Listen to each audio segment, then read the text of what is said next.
የገንዘብ ድጋፍ በአማራ ክልል በ7 ወረዳዎችና በ3 ከተሞች የሚደረገው የመልሶ ማቋቋም ስራ በሰቆጣ ወረዳ የማስጀመሪያ መርሃ ግብሩን መጀመሩን የክልሉ በጦርነት የወደሙ አካባቢዎች መልሶ ማቋቋም ፈንድ ጽሕፈት ቤት አስታውቋል። ባለፉት 2 ዓመታት በነበሩ ግጭቶችና ጦርነቶች በአማራ ክልል ከ475 ቢሊዮን ብር በላይ ንብረት መውደሙን ታውቋል። ሰለሞን ደሴ ዝርዝሩን ተመልክቶታል። ባለፉት 2 ዓመታት ተከስቶ በነበረው ጦርነት በርካታ ሀብትና ንብረት ከፍተኛ ውድመት ደርሶበታል። በአማራ ክልል እስካሁን በተሰበሰበው መረጃ መሰረት 475 ቢሊዮን ብር በላይ የሚገመት ሀብት ጉዳት መድረሱን የክልሉ በጦርነት የወደሙ አካባቢዎች መልሶ ማቋቋም ፈንድ ጽሕፈት ቤት አሳውቋል። የዋግ ኽምራ ብሔረሰብ አስተዳደር በ3ቱም ዙር በተካሄዱ ጦርነት ከፍተኛ ውድመት መድረሱን የብሔረሰብ አስተዳደሩ ምክትል አስተዳዳሪና የኢንቨስትመንት መምሪያ ኃላፊ አቶ ሹመት ጥላሁን ገልጸዋል። በዞናችን እንደሚታወቀው ከፍተኛ ውድመት ደርሷል። በጤና ተቋማት፣ በውሃ ተቋማት፣ በትምህርት እንዲሁም በሌሎች ኬዞች ከፍተኛ ውድመት ነው የደረሰው።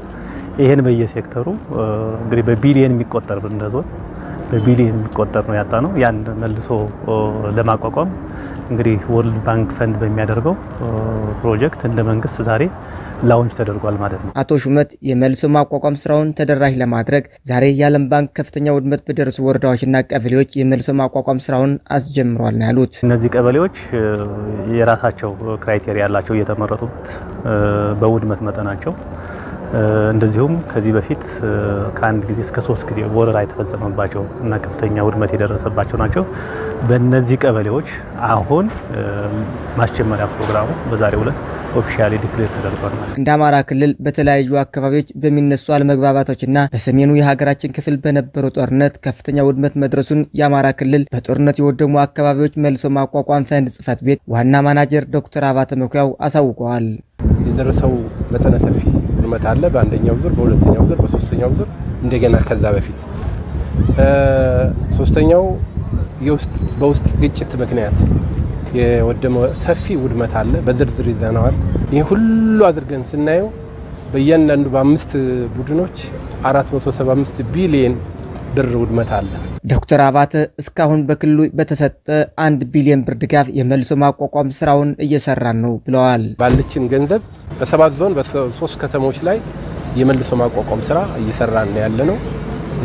ትምህርት ቤቶችን እየሰራን ወደ 22 የሚሆኑ ትምህርት ቤቶችን 11 የሚሆኑ ጤና ጣቢያ 3000 ቤቶች ወደ 2100 የሚሆኑ ጾታዊ ጥቃት የደረሰባቸውን የውሃ አካላት የግብርና አካላት የተለያዩ ስራዎችን አሁን ጀምረናል። የዓለም ባንክ ከኢትዮጵያ መንግስት ጋር 300 ሚሊዮን ዶላር ድጋፍ ለመስጠት በተደረሰው ስምምነት መሰረት በአማራ ክልል ከተያዙት ወረዳዎች አንዱ የሰቆጣ ወረዳ ላይ ስራውን በይፋ ዛሬ አስጀምረናል ብለዋል ዶክተር አባተ። ለ5 ክልሎች አማራ፣ ትግራይ፣ አፋር፣ ኦሮሚያና ቤንሻንጉል አካባቢ እንዲሁም ደቡብ ላይ ኮንሶ 6ኛ እነዚህን ይህን ገንዘብ መሰረት አድርጎ ከግንቦት ጀምሮ ፊርማ የተለያየ ፕሮሰስ ይደረግ ቆይቶ 7 ወረዳዎች እንዲመርጥ ተደርጎ ነበር። ከ7 ወረዳዎች አንዱ ዋግ ኽምራ ስለነበረ የሰቆጣ ዙሪያ ወረዳ ስለነበረ ከሰቆጣ ዙሪያ እንደገና 3 ቀበሌዎች ተመርጠው የተለያዩ ስራዎች ክራይቴሪያዎች አሉት። በዛ መሰረት ያንን ይፋ ለማድረግ ነው ዛሬ የተሰበሰበው። የዓለም ባንክ ልኡካን ቡድን በሰቆጣ ከተማና ዙሪያ ወረዳ የሚገኙ ተፈናቃዮችን ጎብኝተዋል።